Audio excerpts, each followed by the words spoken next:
Hey everyone, welcome back to, this is the first actual interview or episode on Chasing Optimum. I've changed the title from 31 Minutes to Chasing Optimum. Okay. I've got Tracey Dixon here. Hi, Trace. Hi. Hi. I'm going to call you the Queen of Real Estate because I've always thought you're amazing. So thank you. Oh, likewise. Yeah, mutual thanks. admiration this morning. Yeah. So you've driven all the way up the Central Coast, and I appreciate that. Can we start with your story? Because some people will know you. My audience is varied. Some real estate, some fitness, some everyone, all over the place. And can you just tell me, because you've got an interesting story. Yeah. Well, I don't know if it's interesting. Well, I think it is. My story. Yeah. So you started, you're a single mum? Yes. I was a single mum at the age of in my 30s, mid 30s. And so I've only been doing real estate for like 5 minutes. What did you do before that? I was in hospitality, but I was a school teacher originally, so economics teacher. Yep. So I did economics, and I did a teaching sort of dip teach at the time, and then so I taught kids for a while, which wasn't my go, but I enjoyed it. It was great fun. And rewarding, but I don't know, I was sort of a capitalist at heart, I think. Yeah. Not so much that, but I liked business and people, and I sort of had a bit of drive to do something for myself. So my ex-husband and I were in the hospitality business. We had pubs and motels. Which was, I didn't know that. Yeah, it was an interesting thing because I'd grown up, my dad had pubs growing up as well. And so, from an early age, I could just stand in the bar and talk to people. And I enjoyed that a lot. Did you live above the pubs? Yeah, we did, somewhere else? in Balmain. Yeah, nice. Yeah, so that was fun. That's where I met all the... What pub was it? It was called the Commercial Hotel, and it's now called the East Village. Right I remember the Commercial Hotel. Right down, the last one on Darling Street. Yeah. So the pub crawls ended up at our hotel. And, we met a lot of band members there. The Angels, AC/DC lived around the corner. Really? Yep, they had a big sandstone house there. My brother went on the Hells Bells tour with AC/DC in America. How cool. How cool. Yeah, so it was cool. It was fun. And so, we, my ex-husband and I also were in hotels and motels. So once again, it was just that sort of customer focus. We always enjoyed, liaising with the general public. We had a motel in Gladesville. We had a lot of country people used to come there, and it was a real kind of home away from home. So that was fun. Anyway, we when my daughter was about 5, we were good business partners, but we kind of parted ways in terms of the marriage, amicably, which was nice. How long were you married for? 10 years. Yep. Yeah. And we've been together longer than that, so since I was quite young. And anyway, so I thought I was lucky. I had a house, and he kept the business, I kept the house, which was okay.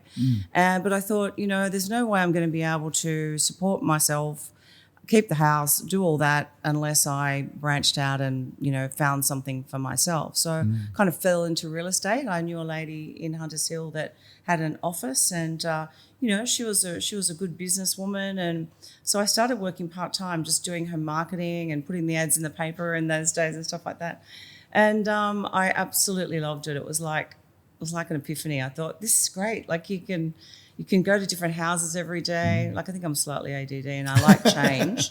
I am, definitely. And I like change, and I couldn't be in the one sort of place all the time. So I'd go to different houses, and then that'd get sold, and we can go on to another one, and we meet a new bunch of people. So I think the whole vibe, really, I enjoyed it. I was very lucky. I buddied up with another lady then who was a good real estate agent, and she taught me a lot about, I guess, the sale process. Yeah. Can I ask on that note? So you started as like an admin-y type of marketing person. Yes, started in admin. Yep. Did you think you were going to get into sales, or you just were interested in the? I was just interested in the general, And at the time, I just worked 3 days a week. I thought, this is great, but I need more. And one day, my boss walked in, and she said, this is about a year and a half in. She said, right, as of the 1st of April, you're in sales. Yeah. And I was like, no better way than the deep end. Yeah, deep end. Yeah. Totally threw it in. There's your reverse telephone book. You already know a lot of people at the school. Get out there and sort of go for it. Get listings. And that was in Hunters Hill, and you're still there now. Yeah. Okay, keep going. So anyway, it was kind of like, oh, okay. Yep. So it was it was a debit credit system in those days. So, and then I started to understand how it worked, and real estate was it was a bit of a different animal. it was a little bit slower in terms of, there weren't 1,000 people trying to get the listing in those days. There were probably key players then, and I looked at sort of some of the people in the area, and they had all these big houses in the window, and they were sitting there for a year or two, and I thought, that's crazy. So I started to work with there was a really nice real estate trainer that we met through the office, which was First National at the time. And he was a terrific, kind of help to me. I mean, a few times I almost left the industry because I just found it so hard to get pricing right. It just sell the stock. I could get the stock, which was good because I knew people and I could, liaise and have build relationships and stuff. Even with the first couple of years, it was kind of like, oh, yeah, you're in real estate, aren't you? And at the local school gate, oh, come down to my place or come here. Or I just met a lot of people at the open houses. In those days, everyone it was a national sport to just go and look at real estate. Yeah, for sure. Not so much anymore. I think people are really busy. Technology and things. Yeah. So, yes, you can see it all online now. But then you had to kind of lob into the house. So, did you have multi-list back then? Yes, there were some. Yes, you had other people had the other people had the listing. To get the facts in the morning, or did you? No, did you get not those ones. No, it wasn't really. We sort of at that stage we were starting to focus on our own thing. But anyway, so I really was having trouble. I had like 8 or 10 listings, and I just couldn't sell any of them. So I started to learn about urgency around listings, energy around listings. I think the guy I was working with said to me, imagine if you took 15% off all of your stock now in terms of price. How would you feel? I'd be like, oh, that'd be good. I could sell them. You'd be excited, yeah. So, and nothing has changed. Like the same thing, I say that to my team on a Monday morning. Imagine if we just took lowered the price guides on all these homes, how would we feel? So, it's not so much just lowering the price guide. Sometimes it's just getting more energy around the properties. Yeah. So anyway, I started to do that, and a couple of my colleagues, we all got into the same sort of zone with the training, and because I always liked training. Like I used to be a good tennis player, and used to do all kinds of a bit of competitive sport. I'm sort of a team player rather than a solo person. I love having a team around me, but I think you've got to practice everything, and I think and that's even to this day. Like I still love training, learning new things, how can we be better? How can we, what's the latest? I really enjoy that. And that's what keeps it fresh for me. But one of our sales people went to your training, or you were just good enough to meet with a whole lot of women. They were blown away. Oh, that's amazing. Nice. She's still raving on about it. Oh, that's really lovely. So thank you for that. So anyway, sorry, just to get quick finish to the story. No, keep going. So it was hard because I had a young child. I was on my own. I had to but it was flexible, which is what I love about real estate. Sometimes my mum would come over at 6 o'clock. I'd have dinner with my daughter, and then at 7, while she was getting doing her homework or watching TV, I'd pop out to do a few listing presentations, or I'd sort of she'd go and stay with a girlfriend or with one of her friends overnight, and I'd book all my appointments that day. So I think you can work with it, and even today you can be quite flexible about your working hours. I'm always the late shift now because I don't have young children. Yeah. But before you can sort of make that work. So I found it as a woman and as a single mum hard, but I found it easier than if I had to hop on a bus or ferry and go to the city and stay there all day and come back at 6 o'clock. Yeah, 100%. Yeah. So did you prospect back then? Oh, yeah. Like how did you prospect? Look, I prospected around our listings. I still do that, with information giving. I think that's the best way. I'm probably never been like the 200 calls a day person because our market is small and, well, not so much small, but, it's kind of very intimate. You've already got relationships with people. So I've always kind of thought of it more about giving them information about what's going on. People love to know, what's happened there or around the corner, or what's the most recent, exciting sale. Can I break that down a little bit? Yes. Because there's a lot of people in this industry that don't want to prospect. So your method is when something's happening, what about if nothing's happening? So do you cold call at all? Or I know you information give. So have you worked the same area your whole career? Yes. Okay. So 3,000 houses. 3,000? Yep. Okay. And do they get things from you at different times through the year? Yep. Like how does that look? Yeah. I mean, in the beginning, I made a commitment to make sure that everything I sent out looked good. You know, I sort of didn't do a crappy little letterbox drop about, you know, I'm in your street kind of thing. Yeah. So professional looking, reflection of your brand. Yes. So we sort of looked at how we wanted to be portrayed in the area and kind of, you know, get out there. Some of the houses there are high end, and I wanted to get into that market.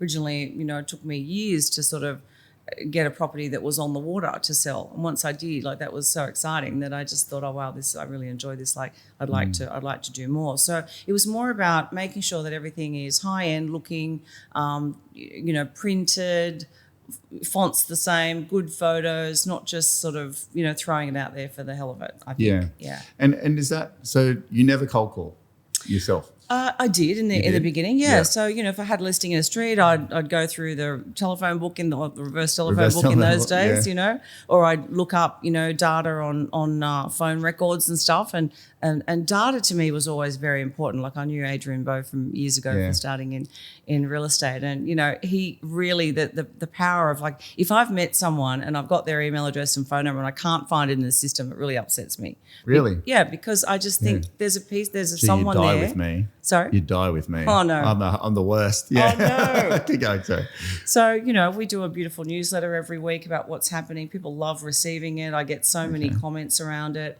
It's just a digital thing now. But, you know, if I met someone and they're not getting it, it upsets me that they may be missing out on, you know, that point of contact. So, data was always really important. So I'd call the streets, even if they didn't want to sell, I'd say, would you mind if I touch base and let you know what's happening in the area? It's always good to have an understanding of where the market's going. And most people are always really open to that, you know? Yeah. It's not like you're ringing them and saying, you know, do you want to list your house? Can you give me, you know, $30,000? Like, I just have never liked that. So. Were there many women in real estate back then? Well, yeah, I actually was sort of surrounded by them. Like, in our area, there were 2 or 3. There was a woman called Lorraine Parker. There was like 3 or 4 women that owned offices in the area. So I don't know whether that's weird or not, but no, you know, I was interested. Yeah, I never really found it to be. I never really, you know, people do a lot of women in real estate, and how hard is it to be a woman in real estate? Well, I just don't really see it as any big difference, to be honest. We're all in real estate, and. Yeah, so there were a lot of women that I knew in the day that were successful, and I think women. Look, hey, I'm not trying to say the wrong thing here, but I think women are brilliant at selling real estate. You know, women live in the. Yeah, I think they are. We think about the sort of, how does a family live in the house? How will the woman enjoy, you know, or the man enjoy cooking in this house, or how will they enjoy? Have they got enough space for their clothes? Like, all those things are practical, I think, is the thing. It is. Yeah. I say to Di Bulmer all the time, your strategic difference is you're a woman, and she has a male competitor. And if I was you, I'd say to an owner, women buy real estate. I look at the house through a woman's eyes. Yeah, I reckon 80% of the women make the decision ultimately. Yeah, exactly right. So when did you go to McGrath? How did that look? I've been there 20 years now, so 21 years, I think. There was a recruiter who sort of rang me and said, you know, we've seen you've been doing some great things. You know, would you like to come to McGrath? And I'm like, oh, I don't think I could do that. Like, that sounds a bit too serious. Were you doing well when they called? Yeah. It started to sort of, working with my colleague, we started to sort of do more business in the area, and through our sort of pricing strategies, we were getting things sold when other people weren't. So I think that was really what kind of started propelling us into the area more.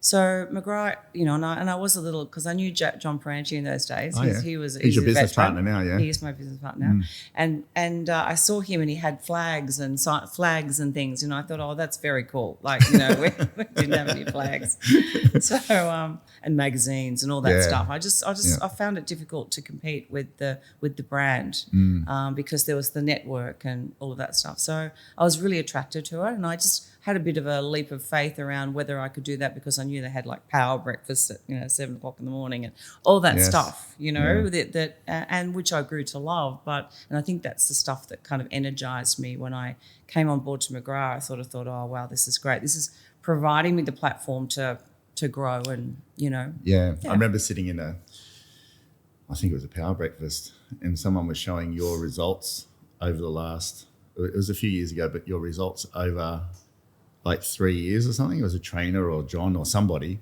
and how consistent they were. Consistent, yeah. Like back then, you were writing 450 a month, 500 a month, whatever. You were number one, all these sorts of things. And I was sitting there going, "Wow, look how they had like a graph of all your months over. I don't know how long it was, maybe 2 years. So consistent."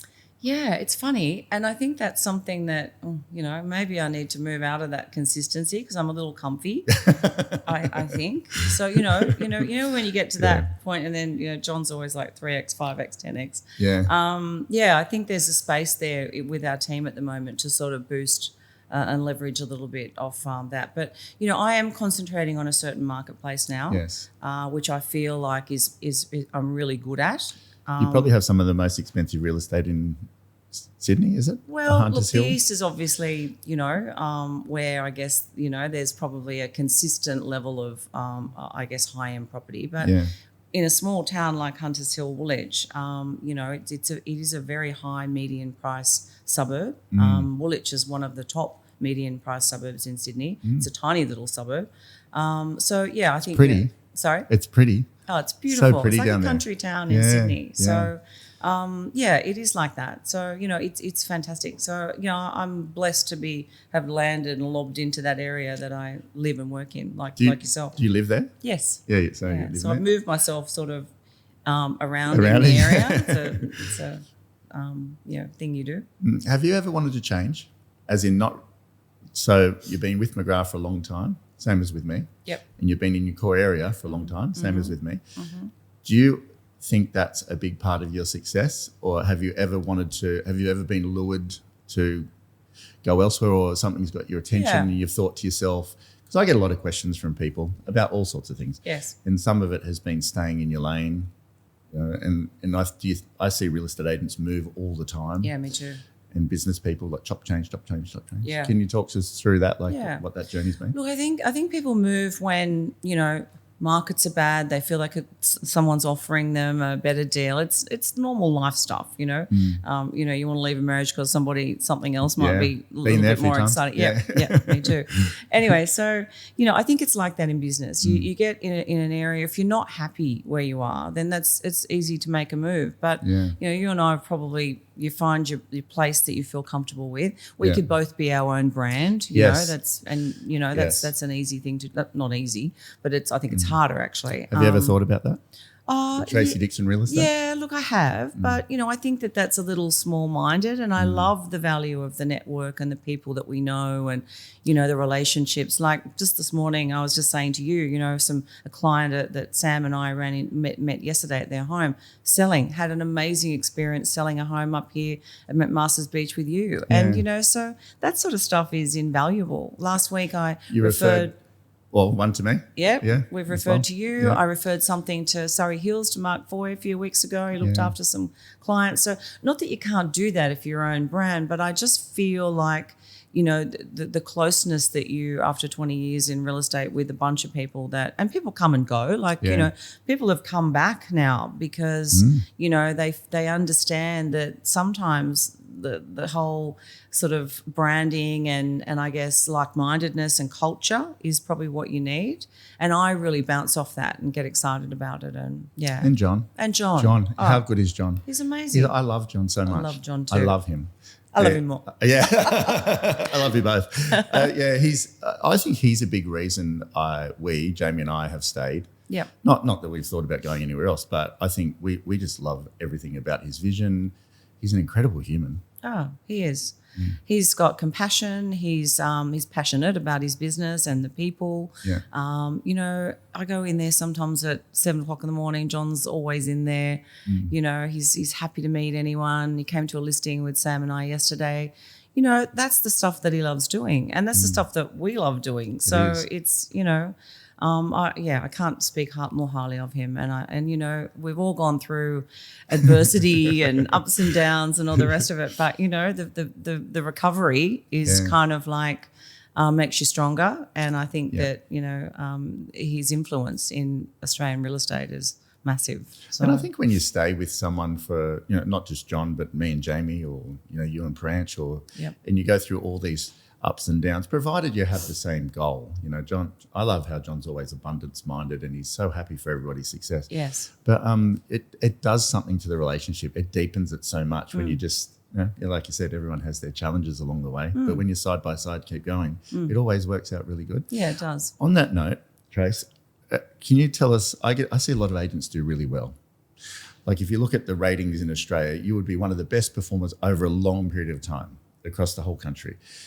And I see agents, they write $1.5 million or something and they're high-fiving everybody and they go, I'm going to go open my own office.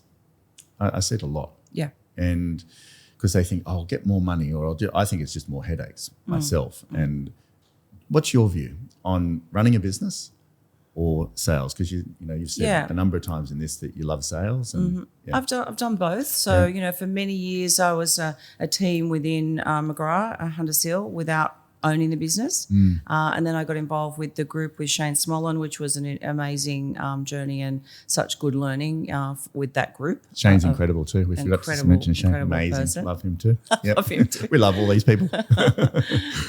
So look, it's easy to get ego driven in this business, but at the end of the day, you got to keep in mind that you're there trying to create your own destiny. You want to, build personal wealth, health, and all those things. So it's just got to be. I think the whole thing's got to be really, grounded and let's look at what we're trying to do here. We're not rock stars. We're real estate agents. But the nice part is we're moving people from A to B and we're assisting their growth and we're changing people's lives by moving them from the fact that you might call someone and go, "I've got to buy for your house and we're going to move you out 5 years earlier than you thought," is actually life changing. It is. And that sparks a whole different sort of thing for those people. So, I think for us, we've got to keep in mind that we're just the facilitator. We're doing this for our own wealth and creation and trying to have a good life for ourselves. We do get bogged down in transactions and the emotion and all that stuff. It can be the roller coaster of real estate is well and truly alive, as we know. Like I've got Nick daily. I've got Nick that works with me, and he sends me funny memes about the people going down the rapids without their paddles and all this, and you regularly feel like that, and but that's kind of probably what we love about it,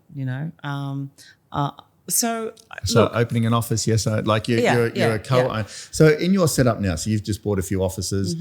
Are you selling? Are you like a Jamie who runs it? What are you doing now? Yeah, so Pete Chauncey and John Pranchi and I have got a group of offices that we've amalgamated. We felt that, so Pete and I and John all work in our own areas, so we're sales agents first and foremost. But we've put some people in place to help us run the operations. I've got a new sales manager, operational manager coming in. And so that's going to let us just do what we do in our own suburbs as well. I don't want to stop selling, neither does Pete. Yeah. And he was getting bogged down in the business. John Franchi's actually quite enjoys, I guess the probably more like Jamie, doing a little bit more of the liaising with the operations team. Management. He's fantastic at that. Yeah. And when Pete and I like to go, John, you do that. That's terrific. So, I am really, I think it's probably the phase of my life that I'm really enjoying helping nurture some of the other agents, helping to be in that level where I'm still selling the properties for the people I want to sell the properties for, but I've got a team around me and it's a very exciting stage for the business. So good. I'm so happy for you. Thank you. It's really good. Yeah, and we're sort of on a trajectory to really good growth. So I think when it's right for you, if you've got the right partners, if you've got the right mindset, if you're not getting bogged, if you're not kind of bogged, if you've got your business running well, it can be a lovely dimension, but it is different. Like, it's much easier, to be honest. I reckon 80% of people would be better off having a great effective business unit in their core area, focusing on that, growing a team, which I see as the future of real estate, larger teams that can, all work together to create the best business they can. So, it's not for everyone. if you don't really like looking at spreadsheets and seeing how, your profit and loss is going and all that, it's just not for you. Yeah, totally. I'd rather be a stakeholder. Yeah, whether for sure. it's 1%, 5%, 10%, and do like you're saying. Yeah, I'd urge most people in the first 10 years of business to really just look at building their business and then looking at some great people that they can kind of, get involved with, perhaps in the business or equity in the business. But you don't necessarily have to own 5 offices to make yourself happy, because can be, it's hard. So hard. Yeah. So if you're a new salesperson, Trace, and let's say someone's working for you and they want finances in real estate, what advice do you have for younger agents building a little bit of wealth or getting ahead financially? Because I see a lot of people in trouble. Yeah. Agents, cars, suits, things, whatever it's got to be. What's your view on it? What advice do you have for them? I think it's really hard. So the young people starting off in real estate are looking at some of and as we know, there's a few people doing a lot of business in real estate. Massive. So, there's probably a couple of percent of people super successful, but they're the ones that are on, the podcasts and got their own thing going on, and we're all listening to it going, oh, wow, that sounds amazing. We all want that, but it's a hard business to get going in, and probably much harder now than it was when probably you and I started. Talk us through how you see that. Yeah. So I think you've got to take a bit of a slow approach to say, okay, I'm going to give this a 5-year plan, I think, to start to get leverage in real estate. Yep. So, I think the first 2 years you're learning under someone, you're probably an associate, you're probably working hard, you're probably making a lot of calls. I think that's good groundwork. But I think, you've got to start developing your own sort of style and what's your unique opportunity, what are you offering people. You have to develop that. So you've really got to do training on yourself.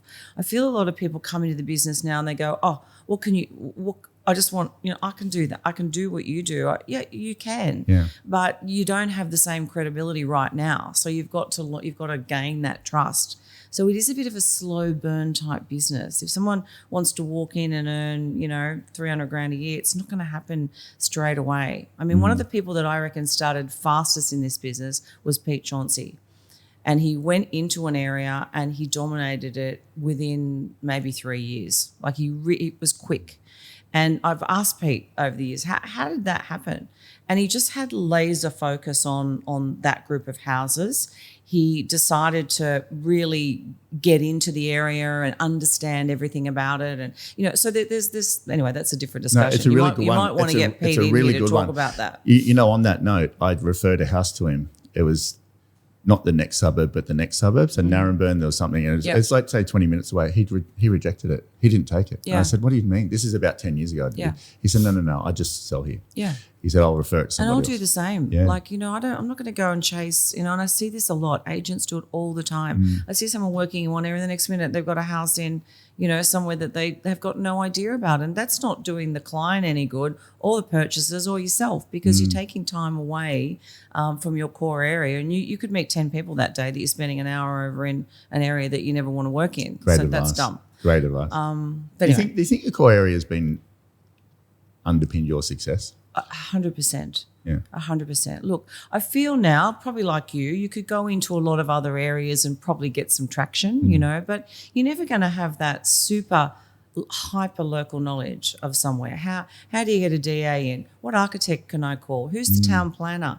What's the LEP say about the height restrictions? How far can you build from the waterfront? Who knows that unless they actually really understand, or probably, have taken the time to learn it. So I don't know, it's invaluable. I always say to new agents, learn as much as you can about the local area. Get on the website, look at the council stuff, look at all the DAs that are going through. What's it like there? Where's the school bus? There's people selling stuff in my area. They lob in, sell one house because it's a high net worth market. It's very competitive. Very highly competitive. I get messages from agents all the time, not in McGrath, saying, how do I beat Tracey? I said, you probably won't. Well, look, there's always people provide alternatives all the time. But, I challenge someone to know where every bus stop is to every private school from Hunters Hill, what time they go in the morning, where's the ferry go to from Woolwich, how often do they go, like every hour, all that stuff. I think that's something that, and, when people come into my houses and they live out of area and they go, well, why would I want to live here? It's like a 10-second elevator ride, and they're like, wow, okay, here, go and have a coffee down there. You'll love it, So I don't know. I love the area, and it gets in your bones, and it's a beautiful heritage area with gorgeous houses, and we're blessed to live and work there. But I think passion as well. You've got to have passion. Like a lot of people that start working in real estate, I meet them and they're kind of like, oh yeah, I'm going to do 100 calls, I'm going to do this, and like, do you actually sound like you're actually interested when you're making the calls? Like, oh, hi, it's so-and-so from so-and-so. Oh, yeah, what do they want? Like you've got to have something interesting to say. Someone's got to engage you from the moment you meet them. Don't you think that's important? That's true. It's so true. So financially for... Oh, sorry. Yeah, no, it's fine. All that's really good. Financially for young people, the reason I ask is I see a lot of young people get in trouble. They can't afford their car loan because... Tracey drives this, John drives this, that. So they want to drive this, and they think that's some sign of success or something. Yeah. And they don't manage their money correctly. They have a couple of lean months. They get in trouble, all that sort of stuff. What's your advice around, I know you said slow, but let's say, and one of the things it's good to ask you, what if they pulled up I say to people, go and get a Corolla. Just make sure it's washed and nice. And if they pulled up in a Corolla and were competing against you, would the owners see it any differently? Oh, look, I honestly don't think so. It's all about you. We all had Corollas, like I had a Tirana originally, great. Doesn't matter what your car is. Park around the corner if you don't want anybody to see you. But, it's more about how you're presented, how you present to the buyers, how interested you are, how excited you are at the opportunity, all that sort of stuff. And financial is important. You're in real estate. You probably need to own a house as soon as you can. Somewhere. You don't have to live in it. Like you could buy something as an investment. There are properties all over Australia that are actually affordable. In my opinion, you have to have an understanding of transactional real estate to really have empathy with the owners and how that looks. The fact of going and looking for a house. As you know, I've been up here looking for my daughter, and she finally found something, and that was a really good exercise in how does this all work from the buyer point of view. So as soon as you can stop the cars, stop the watches, stop the overseas trips until you're in a position where you are going and looking at a property. Or everything should be. I think people in real estate understand your profession better. Yeah, to understand your profession better. Like if someone came along and one of the first people that ever came to try and sell my house, my first house that I bought in Gladesville, they said to me, I've got to buy for your house, blah blah blah, and I go, have you got a property yourself? Oh, no, but, one of these days I will. Well, okay, that's fine. But if the guy had said to me, look, I'm in the process of, I'm saving for a deposit. I'm looking at properties. I've got a few areas pinned and I'm going to buy something. That's one of my goals. Like if real estate agents don't have on their vision board buying a house somewhere in Australia. For sure. You're in the wrong business. Yeah, absolutely. So how does an agent beat you? How does an agent beat Tracey Dixon? Oh gosh. Yeah. What do you think? If someone was competing against you, I think it's when I lose the business. Yeah. Probably maybe being too sure I might get the business. Or do you lose much business? Doesn't look like it. Yes, we all do. Yeah. People, and when that happens, I say, well, I didn't provide the owner with the thought that I was going to get them the best result. Somebody else did.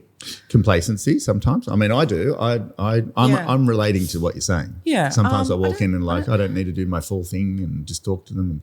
Maybe yes. Maybe not honing my listing presentation to what it perhaps might be. If I 100%, like Nick always says to me, I know when you really want a piece of business. Like you're all over it. All over it. Yeah. Don't stop, touch points, blah, blah, blah. I know when I'm not on my game.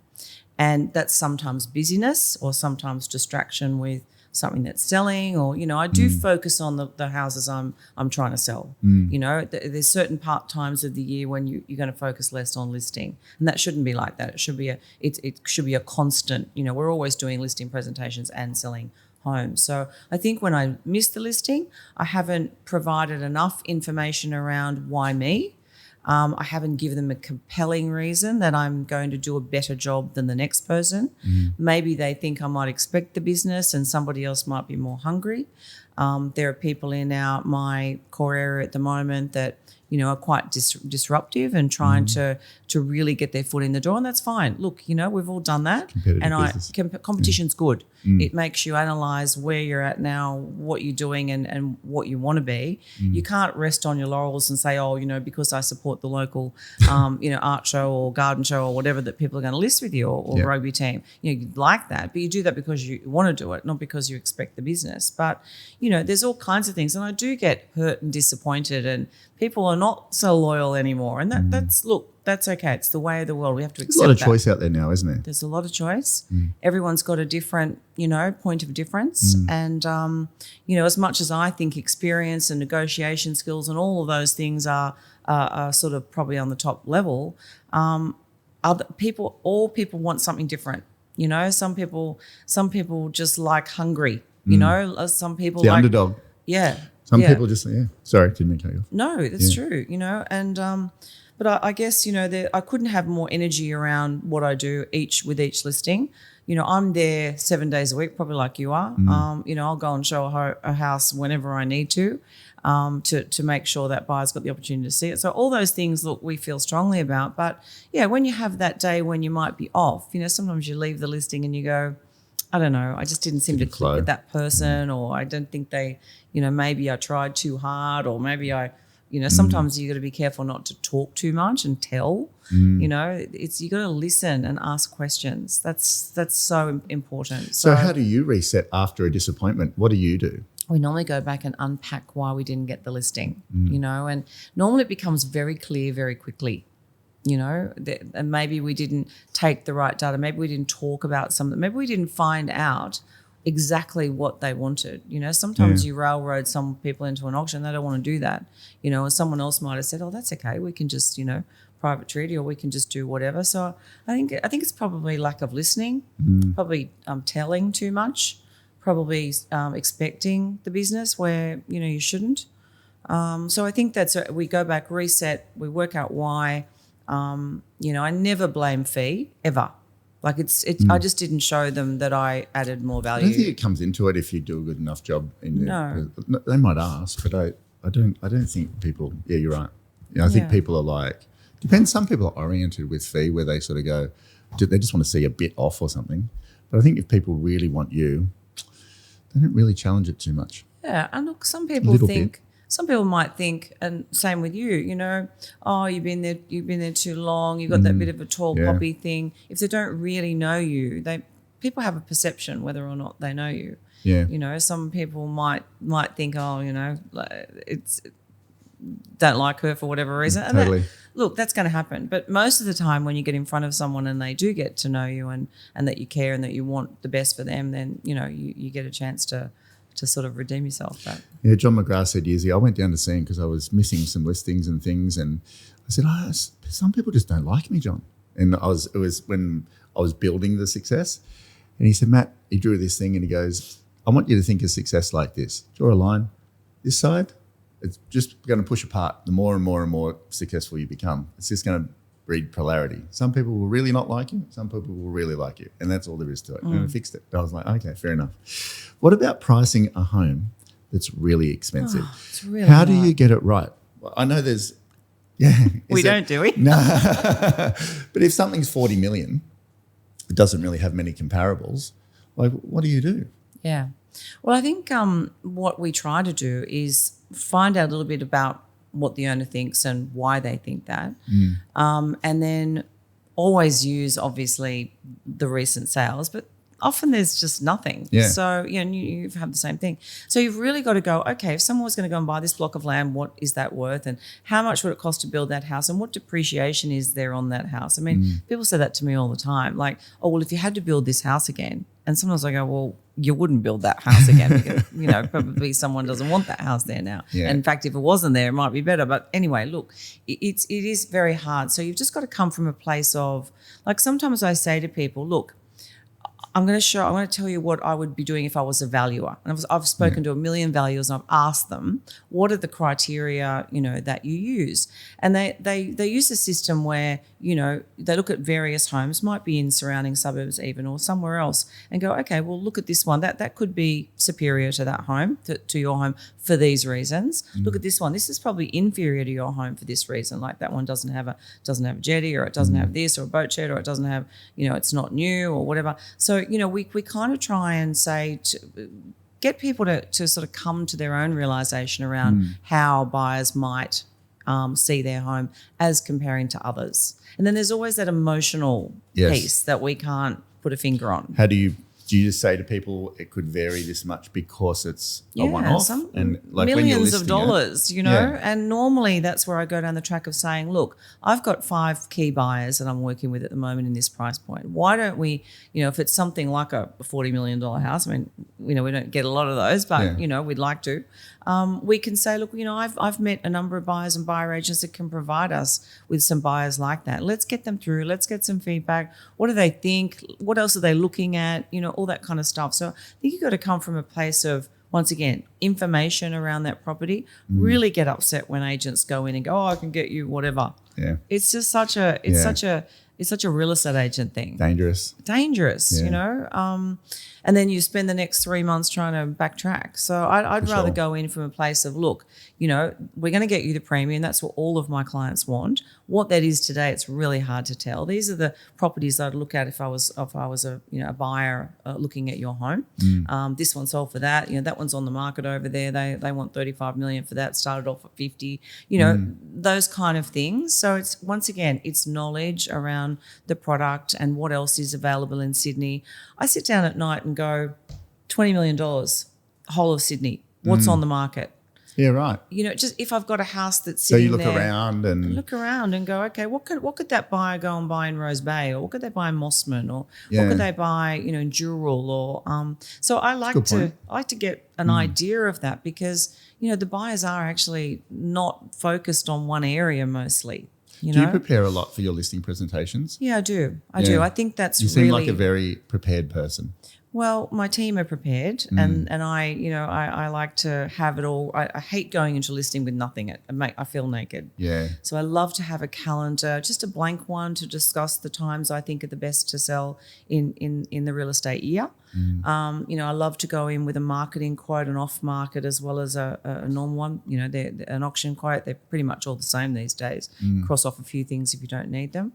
I love to go in with data. So, I'll look at RP data and go, okay, this house has got to be worth somewhere between 5 and 10 million, or 2 and 3 million. I take the information from the whole of the area with me so that I can just talk about it. I take an iPad. I normally put that range of price up and just flick people through what's on the market. So, yeah, I think it's important. Like, gone are the days when you can just lob in and have a chat.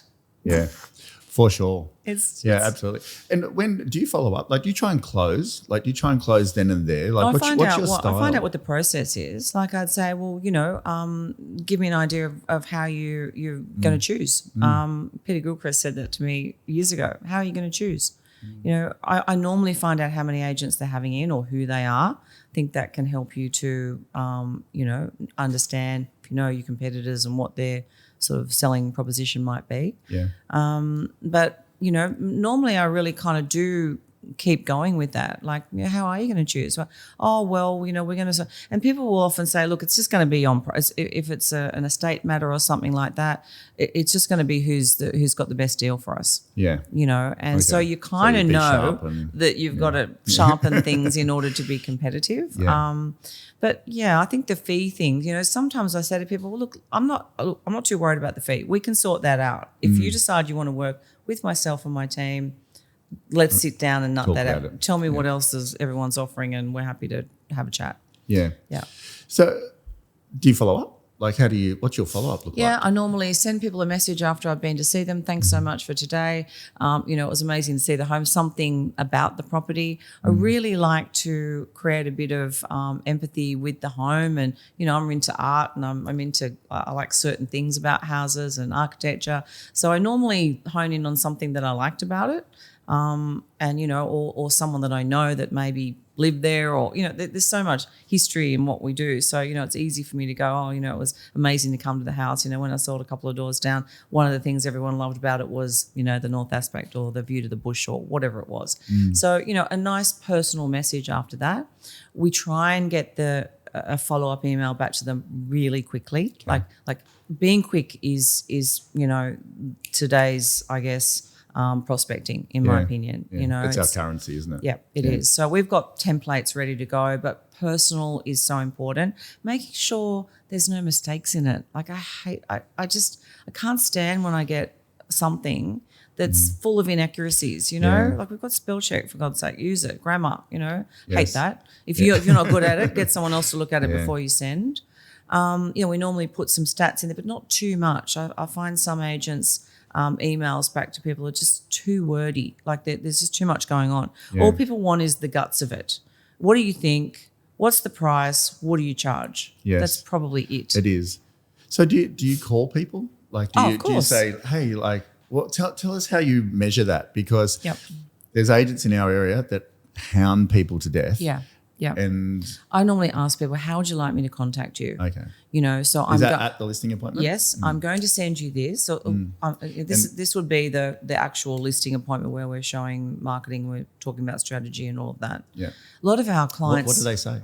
What's a typical, what do they say? Yeah, normally I try to follow up with the people I'm referring them to. So a lot of our marketplace being older houses and things like that, they need a lot of work before they're put on the market. Some not, but most houses will need painting, styling, all that sort of stuff. We've got a team of people that can do that. So I'd normally start by making another appointment we can get you a bit of an idea about how those things work. And in my email I would say, we think painting this area and doing that and whatever.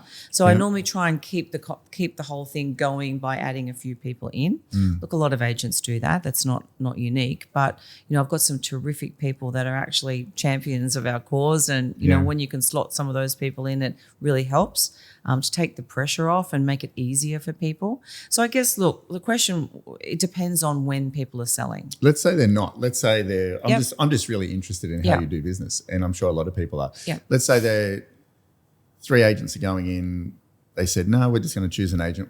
Is your rhythm quite good, or do you let people breathe, or do you call a couple of days later after you've done your emails? My text, my email, a call the next day, just following up, make sure you got all that. I'd like to invite you to a couple of the homes that we've had styled by those people I recommended. So, I've got a few people coming around to different homes on the weekend that I've met over the last couple of weeks that are thinking of selling after Christmas. And I want to show them I showed them some before and afters. Yeah. And I'm getting them through some of the houses to have a look how people present their homes. Yeah, okay. So inviting them to things regularly, like maybe Nick or Harrison might send them a quick email. These are the homes we've got open on the week. We think you might like to have a look at X, Y, or Z. Yeah. So, and then we're all on high alert that those people hopefully will be coming through. Most of them do. Yeah. Yep. And then that gives the opportunity for the team to, meet and greet, be nice, and kind of have that vibe around potential vendors. If you lose a listing, do you stay in touch? Absolutely. You do? Yep. Gracefully? Absolutely. Gracefully. I've never. I would imagine you would be, but I'm just asking because some agents go, stick it and listen. Yeah, the worst thing in the world, is someone that's just really nasty about missing a listing. Yes. I mean, that buyer, that owner is never going to come back to you. They probably won't even come and buy a house off you. Yes. Most people will buy another house after they sell somewhere. So if you can get a referral business regarding that or stay in touch. I mean, look, it's the wrong thing to do to be hounding a vendor during their marketing campaign. People do that in my area and it's very frustrating. Yes. I bring that up at my set to sell. Look, if the other agents call you, in my opinion, you should just say to them, listen, I don't really want any noise while we're running our campaign. We'll let you know if we need you after the event. Yes. So kind of pre-setting that with my owners.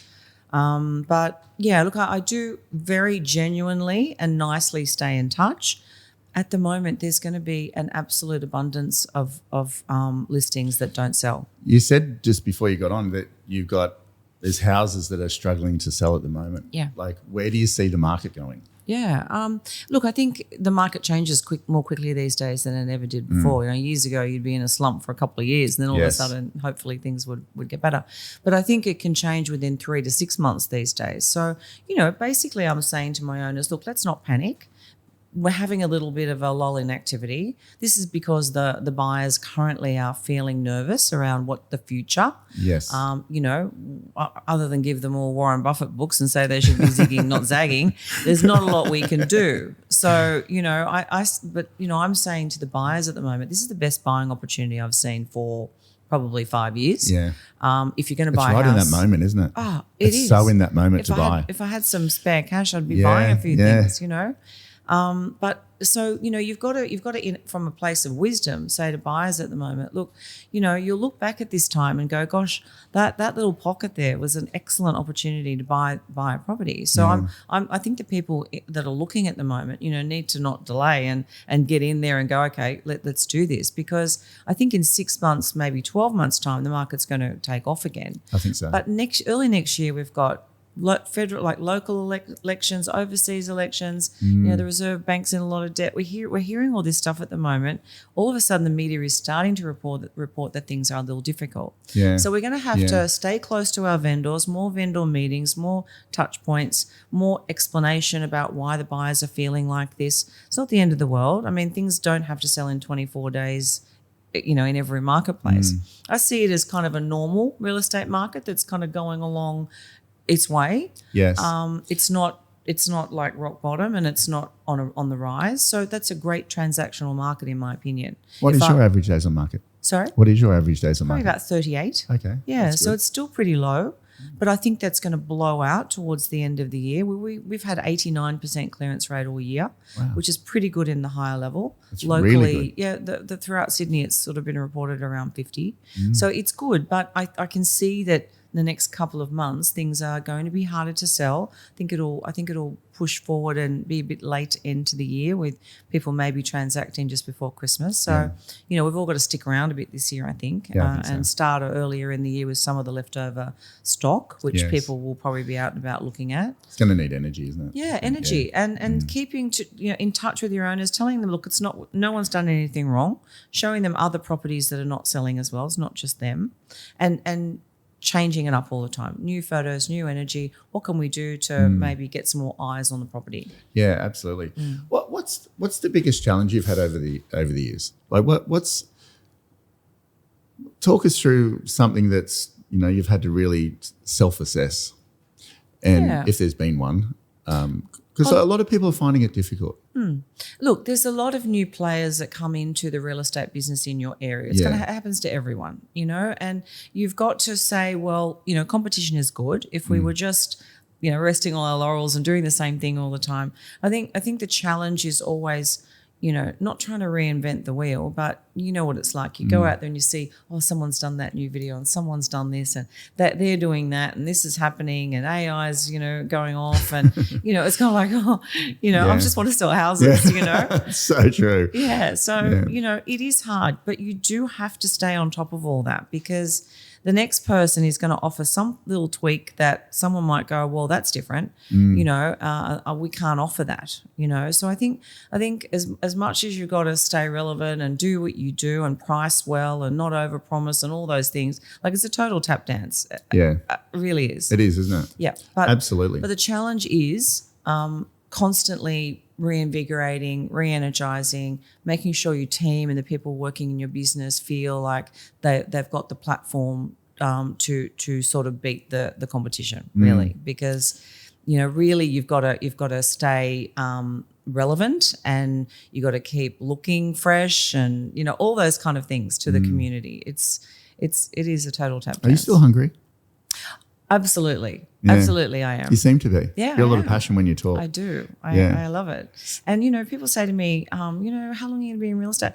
I'm like, that's a weird question. Like, how long is Harry Triggerboff going to keep building apartments? Like, why do people say to me, do I want to stop doing this? Like, I actually don't. Because it's a tiring industry, and I think people don't last. They get after 20 years or whatever, they go, it's all too hard. But you look at Bart Doff, Bill Maloof, all these people.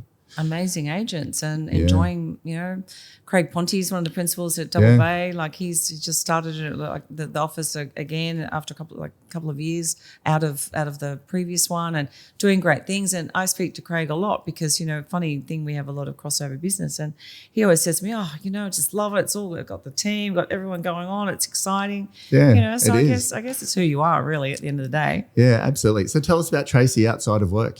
So health. What's your focus? You look incredible. So it's like, what do you do? Oh, look, I try and be moderate in most things. Yeah. Like I can be a little bit of an extremist in some ways. I get on a tangent on something.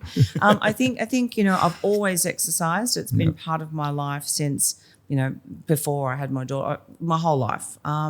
So I'm not totally involved in trying to be like the fitness guru, but I really do think that being fit and healthy and clear-minded is super important to your day-to-day business. Yeah. Like if I see agents sometimes like eating badly or not focusing on doing any exercise or just working too hard. Partying too hard. Yeah, all that stuff. It's a business where that happens, we see it all the time. And I just feel you got to try and remain in a space that, works for you, get your routine in place. Like I've had a personal trainer come to the house. Can't remember how long she's been doing it, 15 years probably. A couple of days a week. I do Pilates one day a week. I walk, we enjoy doing that. Like my partner and I have been together for over 25 years. And we love travel. I really, people say to me, you must just keep working to go on holidays. But I love having a break and stepping out of my everyday and going somewhere that I haven't been. So in July, we went to Morocco and Marbella in Spain and, a few different places that I'd never been to before. And I've got Adrian and I've got a bucket list on our phone of places that we need to go to soon. And, So how does holidays look for you in the year? Like when do you take them? Well, I go, mostly I have January and July off. Okay. Yeah, so I have 2 months of the year off. I try and have a break at Easter and also the October school holidays, whether it's a weekend or a week or something. But that's, I book the next holiday when I come back normally. I go to health retreats quite regularly. So I go to a place called Shiva Som in Thailand whenever I can. Been there 3 times over the last probably couple of years. It's a total reset and, just a kind of a detox but amazing holistic place. And, I feel really great when I come back. So when you go away for a month, do you take calls? Yeah. Oh, you do? Yes. Sure. I hear agents go away for a month or Jason Boone goes away for 6 weeks at a time and sometimes, and I'm like, how do you do that? I was doing a Zoom on a boat out off Capri in July. Nick had organised it with a vendor. We were listing her house and I'm in the back and, I've got sort of some nice sort of shutters behind me. I'm thinking this doesn't look like too bad, much like I'm on a boat, off Capri. And then the next minute the captain goes, we're going to take off and the anchor started coming up. It was pretty loud. And I'm like, I'm really sorry. Anyway, people appreciate you taking time out of your holiday. For sure. It doesn't bother me. You got to be open with people, don't you? Yeah. Tell them. And your team's got to be. Yeah. I think when agents try and sneak away and then the owners find out they're away and it's like. Yeah, it's better off saying, listen, I'm actually going to a wedding over in something or other for a week and I won't be there. And, I think that's probably the best way. Years ago, I used to try and do that and kind of, dodge the. But, it is life. If you miss things, you miss things. I've missed things from not being there in January or July before. But, you've got to say, well. Do you get anxiety around that? Probably not now or before? I still do. Yeah. Can't help myself. I was like, damn. Oh, no. But look, now I've got Nick and Harrison and the team and I've got Matt Ward working with me now who's amazing. Good business partners. Yeah, John. Everyone can step in and that's the nice thing about having a kind of business where everyone's collaborative. Yeah. I hate that thing. We're competing against other agencies and we don't hate them. They're just competitors. Oh, some of them we do. Yeah, let's not go there. But within our office, it shouldn't be like that. And we really, Pete and John and I really are building a culture where that's not going to happen. Yeah. So it's awful. I've been in offices where that's the situation before, and it's not conducive to good business or relationships or collaboration. So yeah. I've got 2 more questions for you. Mm-hmm. What are you shooting for now? What does the future look like for Tracey Dixon? Yeah.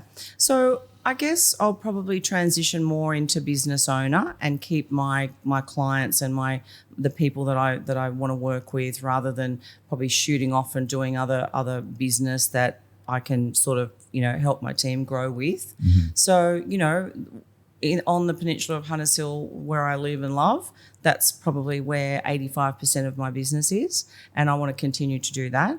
But I also want to help John and Pete, and ourselves grow the business and allow. Where are your other offices? Willoughby, Crow's Nest, Mossman, Lane Cove, Hunters Hill. Okay. And probably to open in Drummoyne soon. Great. Yep. Sorry, keep going. So, nurturing the agents that I can assist to grow their business, and from the benefit of, what we've learned over the years and how to fast track things a little bit. So, because when I look back now, I probably had 10 years where I sort of, traipsed along a little bit, where I probably could have elevated the position a little quicker if I knew what I knew now. So, I think helping those agents that you can see some people are very happy to have a business where they might be doing, $300-500 a year, and they're happy. I mean, that's still, it's good money by any standards. Yeah. And if they can do it themselves and it works for them, that's perfect. Some people want to go to, the sky. Yeah. They want to beat Matt Steinway in the top 10. I'm trying to get number 1 again. 2 years I've given myself. I heard that. Put it out there. How you going with it? We'll see. Yeah, Johnny. So yeah, I think helping the business grow. Yeah.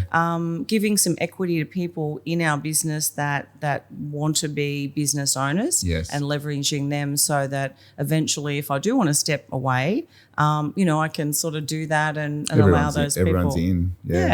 So it's a nice vision, and probably spend more time overseas. Like I love going away. I love Europe. Adrian's English, got family over there. We'd love to spend a little bit more time in the middle of the year, perhaps somewhere else. I've never lived overseas ever, so I reckon a long service leave at some stage in the next 20 years. Will Johnny McGrath be all right with that? You won't mind. He'll miss you too much. But look, it's still it's probably more and more. I've got a DA on our house. We'd love to rebuild sometime in the next couple of years, although the focus has been sort of more the business. Family, friends.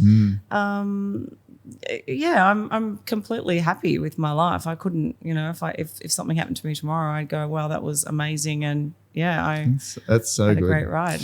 Well, I actually got 2 more. Have you got job openings? Like if people are listening to this and they think, I'd love to work with Trace somehow. Yeah. Like all of your offices you do. Yeah, so they can just send you an email or yes, they can send me an email or John or Pete.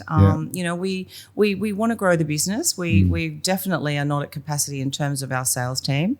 Throughout the North Shore areas, we sort of call ourselves Harbourside because we're kind of, snaking around from Drummoyne right through to Mossman. It's a great BDA. There's just so much opportunity there. Yeah. We've had some terrific people come back and join us recently. John Dundas Smith has just joined again. Yeah, awesome. He's a very nice guy. Chatswood area, he's a great guy. Yeah. We've had John Sneed turn up, who was in Neutral Bay, great guy. Yeah. There's Watch This Space for Annika that used to work in Grey years ago, back working for us. Right. So it's just so exciting that, I guess the 3 of us have this vision and we want to get some really amazing people into the business and propel them all to be the best agents they can. So it's exciting. Awesome. So if anyone's interested in any of those areas, I'd love to hear from you and we can have a chat. Last question. If you were to give somebody advice, whether it be just a young girl in life or it'd be a person in life, salesperson, something, getting started, thinking about what they're going to do, whatever, what would Tracey Dixon say to them? Okay. I think, we work probably a lot of our lives. A big part of our week is in our working environment.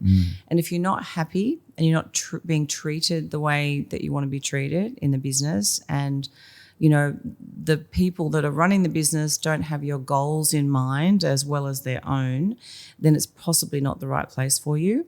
And I think you've got to look at personal growth along the way. You know, when I look back to my 20s, I didn't have much vision about how I wanted life to be. I guess you have a series of opportunities and you know, sometimes you're lucky and sometimes you're not. But you know, I think having more of a plan, like I love to have a business plan because I love to have a target, you know, and not reaching the target's never the fault of the target. It's always what happens with you.